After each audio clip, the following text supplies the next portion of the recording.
ہر روزہ دار کو ان 6 باتوں کا خیال رکھنا ضروری ہے۔ سامعین محترم، اگر رمضان المبارک کا مہینہ آ رہا ہے، ان میں سب سے جو اہم کام ہے وہ 6 ہیں۔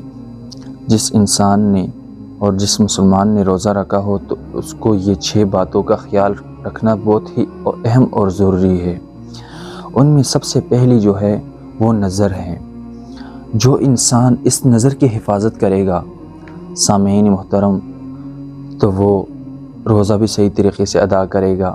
نظر کو بری جگہوں سے بچانا ہے، اس کو بے حیائی کے کاموں سے بچانا ہے۔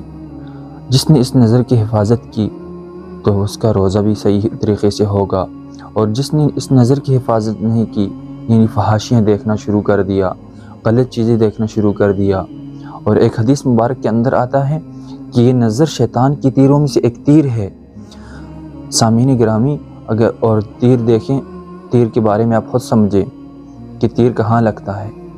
سامعین گرامی، میری آپ سب سے یہ درخواست ہے کہ آپ سب حضرات اس نظر کی حفاظت فرمائیں۔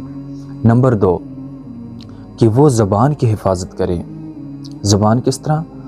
کہ غیبت سے بچیں، دوسرے بری بلا کہنے سے بچیں، گالی گلوچ سے بچیں، گانوں کے محفل میں بیٹھنے سے، گانے کہنے سے اور گانے سننے سے بھی گریز کریں۔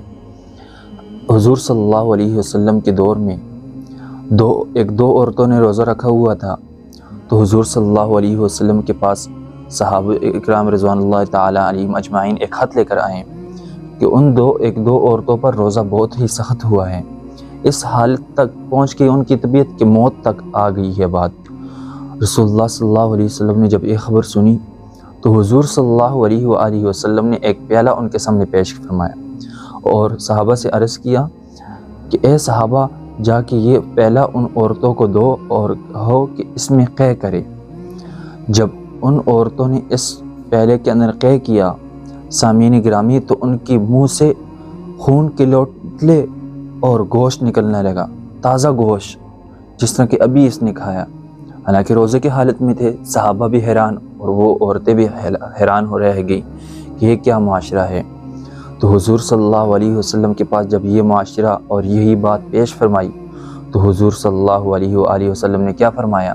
حضور صلی اللہ علیہ وآلہ وسلم نے فرمایا کہ ان عورتوں نے ایک مسلمان بندے کی غیبت کی ہے، یہ اس غیبت کا نتیجہ ہے کہ ان پر روزہ اتنا سخت ہو گیا ہے، اور یہ جو گوشت نکلا ہے تازہ اور خون کے لوتڑے ہیں، یہی مومن مسلمان کا غیبت ہے جو انہوں نے کیا تھا۔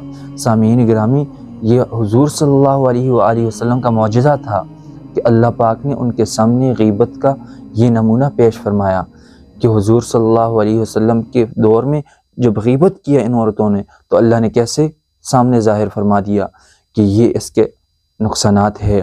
سامعین گرامی، نمبر 3 یہ ہے کہ اپنے کانوں کی حفاظت فرمائیں۔ غیبت کرنا بھی گناہ ہے، غیبت سننا بھی گناہ ہے۔ جس طرح کرنا گناہ ہے، اسی طرح اپنے کانوں سے سننا بھی گناہ ہے، اور اسی طرح اس کانوں سے بری چیز سننا، برے باتیں سننا، دوسرے کی غیبت سننا، چغلخوریاں کرنا بھی گناہ ہے، چغلخوریاں سننا بھی گناہ ہے۔ سامعین گرامی، ان سے بھی ہم سب کو چاہیے کہ اس سے بچے۔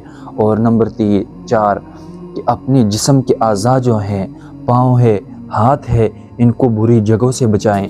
پاؤں اگر بری جگہ ہمیں لے کر جا رہی ہے تو اس پاؤں پر بری جگہ نہ جائیں، مسجد کی طرف چلیں اور درس و تدریس کی طرف چلیں۔ جہاں پہ درس کا قرآن ہو رہا ہے وہاں پر جا کر بیٹھ جائیں، تو یہی ہمارے لیے کامیابی کا ذریعہ بن جائے گا۔ اور نمبر 5 یہ ہے کہ افطاری کے وقت نارمل خوراک کھائیں، تاکہ ہمیں روزے کا جو مقصد ہے اس مقصد تک ہم پہنچے کہ اس روزہ رکھنے کا مقصد کیا ہے۔ روزہ رکھنے کا مقصد یہ نہیں ہے کہ ہم بھوکے رہیں، پیاسے رہیں۔ حالانکہ روزے کا مقصد یہ ہے کہ اپنے نفس کو ہم ماریں۔ جب ہم نے اپنے نفس کو مارا تو یہی ہمارے لیے کامیابی کا سبب بن جائے گا۔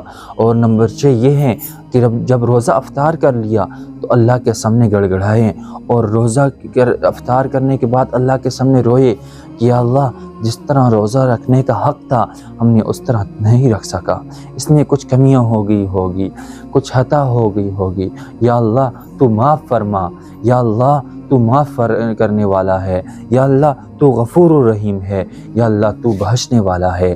اور اپنے مسلمان بھائیوں کے لیے بھی یہ دعا فرمائیں، جس طرح کہ اللہ پاک نے فرمایا اور اللہ کے رسول صلی اللہ علیہ وسلم نے فرمایا کہ جو مومن مسلمان اپنے دوسرے مسلمان کے لیے دعا کرتا ہے تو اللہ تعالیٰ پہلے اس کے حق میں قبول فرماتے ہیں۔